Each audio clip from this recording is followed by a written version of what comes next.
U.S. President Donald Trump's trade deadline is just 3 days away. And while in Washington last week, Canada's negotiating team downplayed the likelihood of a deal by Friday. Today, though, Trump's Commerce Secretary says that deadline will not be delayed any further. We're going to have things done by Friday.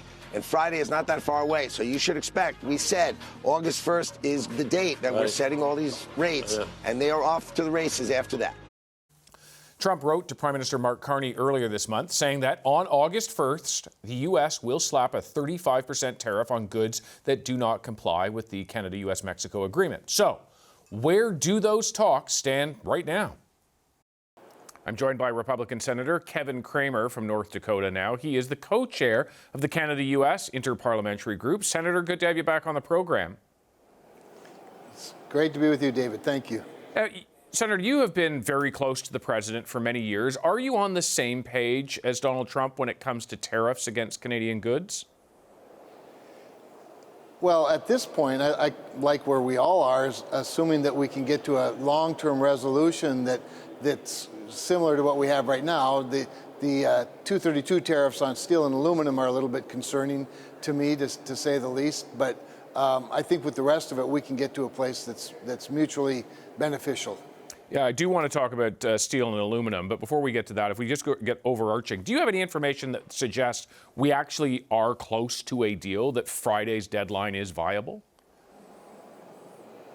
Well, I think in all likelihood, David, that Friday's deadline may come and go. My hope is, and what I'm encouraging the president to do, is to not issue any new tariffs, any 35% or anything like that, but rather extend the deadline if a deal isn't made. I think it's hard to put all of the onus on the other countries when we're deal making with so many at the same time. And I think he has that sense of fair play as well. For example, with Canada, the carve out for USMCA makes all of the sense in the world. And then applying some of that to non-USMCA things that are in high demand in the United States that are unique to Canada, such as potash, which of course in North Dakota we relate very closely to, and some energy products as well. Energy products, as you know, flow in and out between the two countries as though we are one country. So, I think that framework that's been in place now for a long time, I think extending that while negotiations continue is very realistic. Now, that said, we've seen how fast deals can come together, and we know that a lot of good people on both sides are working together on it. Our Trade Representative Jameson Greer is working closely with your ambassador, Kirsten Hillman, and your Trade Minister, LeBlanc. So things are happening, so it's possible, but I'm more concerned about the urgency of the moment and making sure that we do no harm while negotiations continue. If it is just a question of more time is needed, how do you communicate that to the president, to the White House? Don't do anything on Friday, as you've threatened.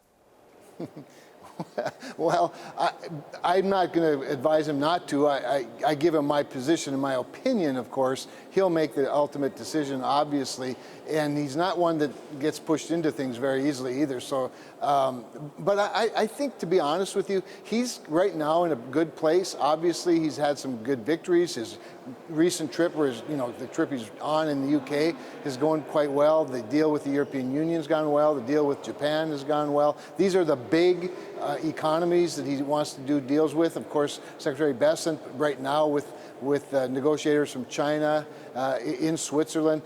So these things are going on at a time when I suspect in the president's mind he's not thinking a lot about Canada, but I do think he likes where we're positioned, and I don't see any reason for him to change anything abruptly right now, but rather encourage ongoing discussions. I also get the sense that there are some discussions coming very, very soon, sort of face-to-face discussions between the players, to include perhaps Secretary Lutnick and others that are very close to the president.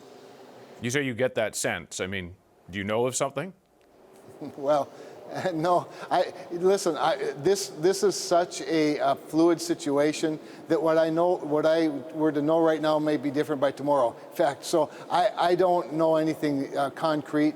I'm just so you know, I'm sort of naturally optimistic, but I do get the sense in talking to folks close to the president and the president that that he's in a good place and really should not be in a position, in my view anyway, to do anything that does any harm while so much good is going on. You mentioned the deals with Japan and the EU. Those have 15% baseline tariffs. They seem like a bit of a boilerplate. Yes. Should Canada expect that on things that aren't enshrined under what we call CUSMA, what you call USMCA? Yeah, so it's a great question, because I've wondered the same thing. I think the template is going to be fairly universal. I mean, the way it looks to me, it might even be 20%, but it seems to be a modest range that has sort of become the price of doing business with the world's largest economy. It doesn't seem unreasonable to me either, by the way, particularly since we really haven't seen a lot of inflation as a result of it. What we have seen is a lot of new revenue as a result of it. So I get the sense, and why wouldn't you, that the president feels like that's become a victory. With regard to Canada, though, and I would argue this, David, to the president and to his team, Canada is special. While I don't think Canada should be the 51st state, I don't think Canada wants to be the 51st state. In many respects, they're already our first cousin. And the fact that our supply chains, our value chains are so integrated is a strategic decision made by investors throughout the years and the decades. There are some things that need to be tweaked. I don't think there's any question. I think the situation with dairy is untenable. The sort of protectionism around soft lumber is sort of untenable. But by and large, we have a solid relationship. Steel and aluminum is the exception to that, and we'll just have to see how all of that plays out. But I could argue, and probably would, that no tariff on Canada, no sort of boilerplate tariff on Canada makes a lot of sense, but I'm just one person. I want to ask you about selling tariffs themselves to your constituents. I mean, I know the president says that tariffs are paid by the other country, but you and I know that that's actually not how it works, that a tariff is a tax that is going to be paid by American consumers or American businesses. Sometimes there have been instances where the exporter has absorbed the cost, but for the most part, it's Americans who are paying this. How do you sell this to people in North Dakota? Well, actually, North Dakota is a pretty populous state. It was a long time ago. It was when Theodore Roosevelt lived there.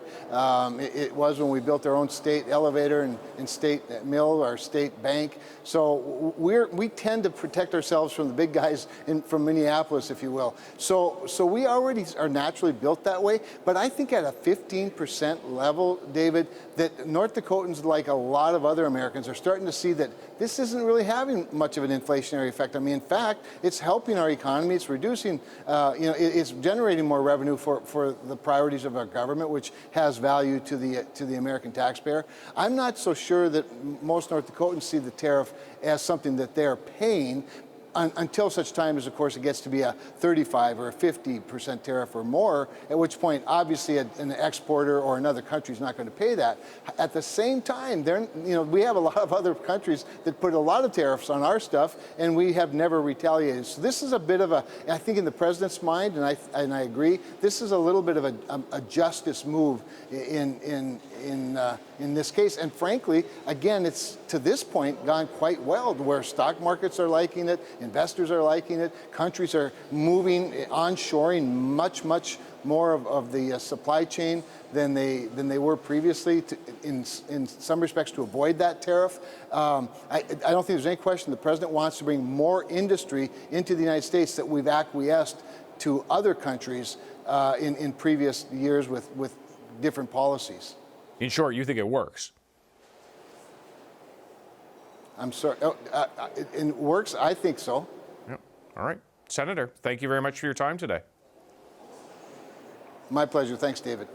Time's running out for Canada to secure a trade deal with the Americans before the president's deadline this Friday. And if no deal is reached, Donald Trump has said he'll impose a 35% tariff on all Canadian goods that are not compliant with our free trade agreement. And on top of existing tariffs on steel, aluminum, and autos, of course. We spoke earlier to Republican Senator Kevin Cramer. He says he's hopeful Trump will extend Friday's deadline. I think in all likelihood, David, that Friday's deadline may come and go. My hope is, and what I'm encouraging the president to do, is to not issue any new tariffs, any 35% or anything like that, but rather extend the deadline if a deal isn't made. I think it's hard to put all of the onus on the other countries when we're deal making with so many at the same time. And I think he has that sense of fair play as well. Fodder for the Power Panel. We are joined now by Emily Nicolas, who's a columnist for Le Devoir, Michelle Caderio, who was Deputy Chief of Staff to former Prime Minister Paul Martin, and here with me in studio, Kate Harrison, a conservative political analyst. Good day to you all. Good to be here. Good day. Hi. All right, Kate, I'll start with you. You're here right beside me. We have sort of conflicting signals. We've had the president say August 1st is the day. Howard Lutnick has come up recently and said it's the day.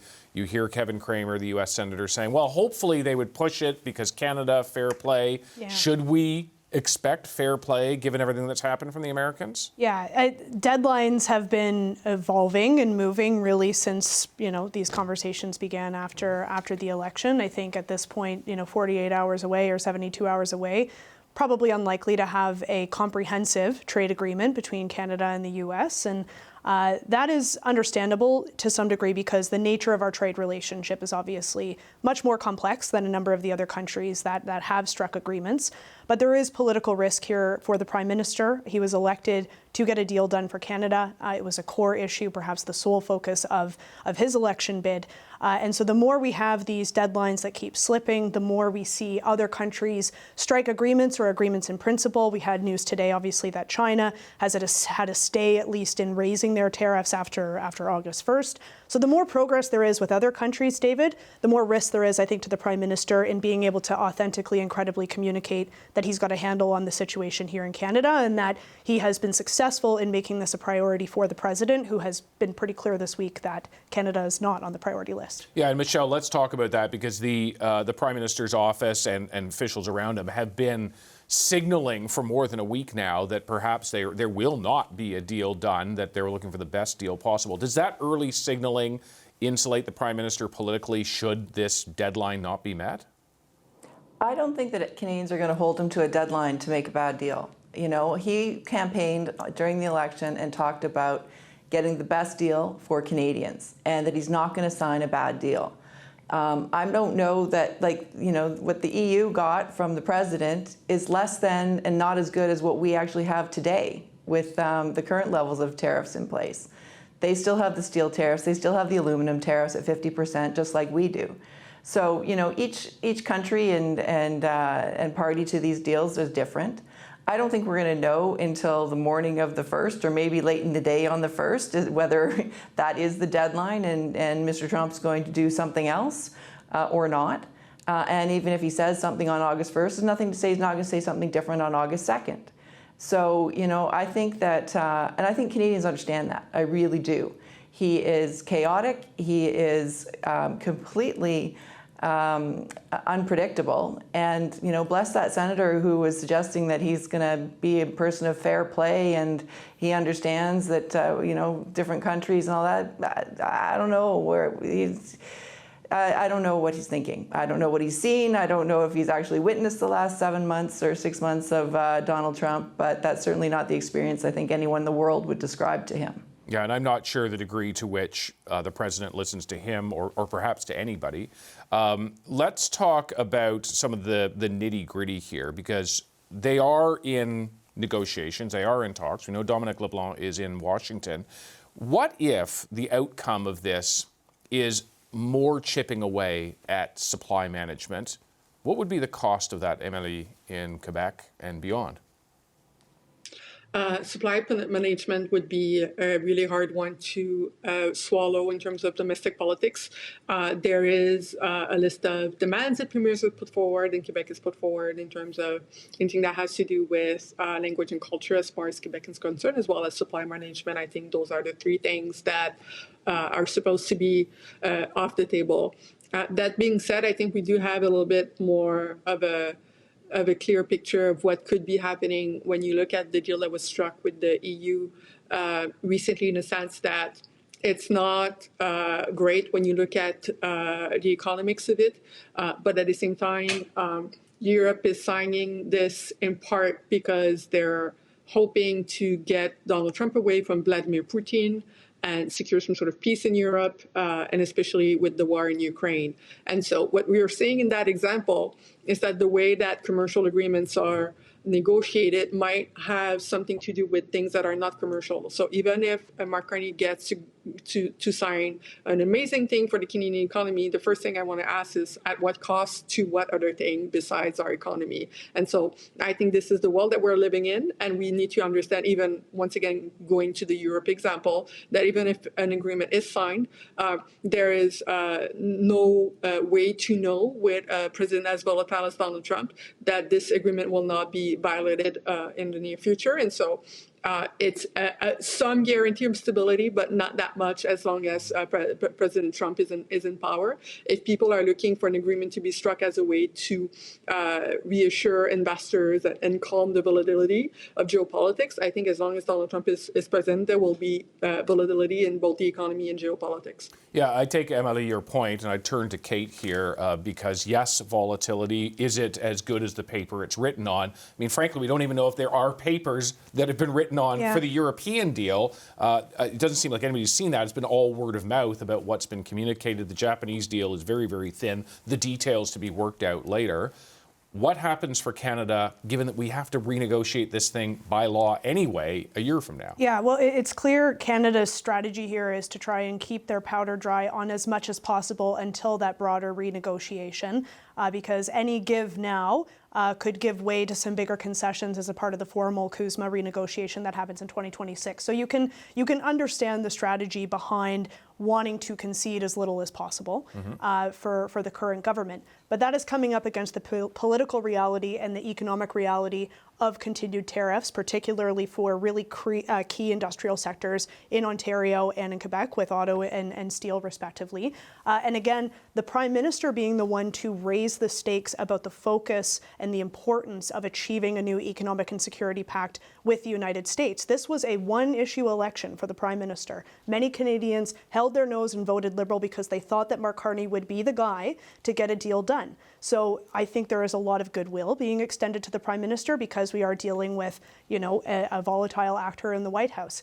But at some point, that's going to come up against the reality of the tariff environment, continued inflationary spending, and again, missing that bigger picture on affordability challenges that are facing people, because we're talking about tariffs. We're not talking about the cost of groceries right now. We're not talking about the housing crisis. These are still problems that Canadians are grappling with. So because Mark Carney has raised expectations on this issue, he is going to be the one that probably falls to some of those expectations that he has set. Michelle, let's say we do get a deal and the deal looks like Japan and the European Union. It's 15% and it's on the non-CUSMA-compliant goods. Let's say it looks like that. How do you sell that to Canadians, that Canadian goods have a tariff, but American goods coming in here don't?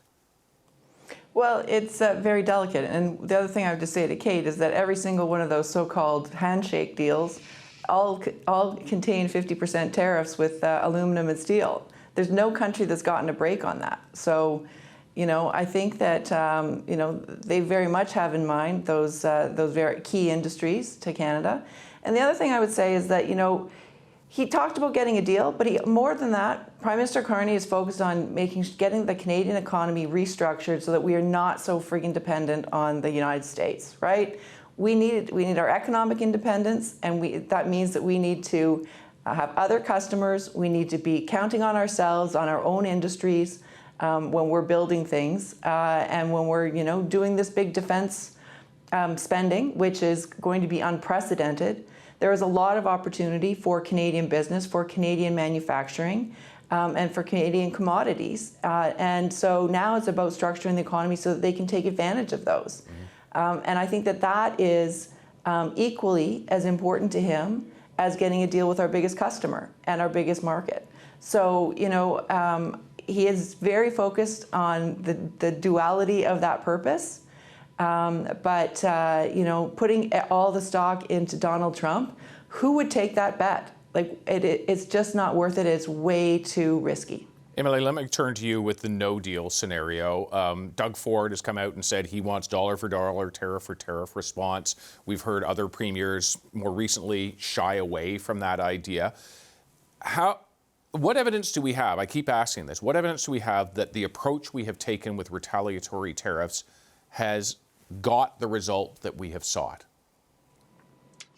There is a very there's a logic bug essentially in the question, in the sense that we cannot know what would have happened in the other scenario. Very true. It's fictional politics, and so I cannot answer that.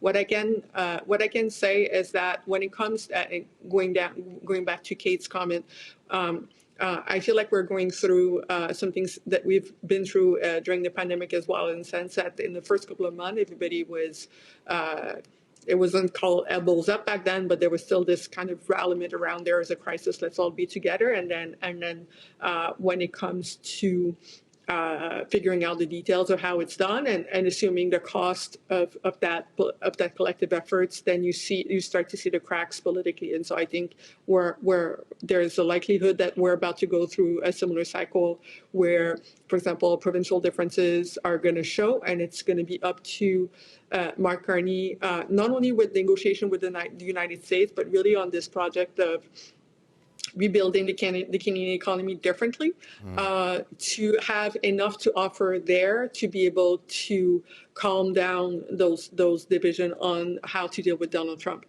For example, this everything that has to do with big infrastructure project.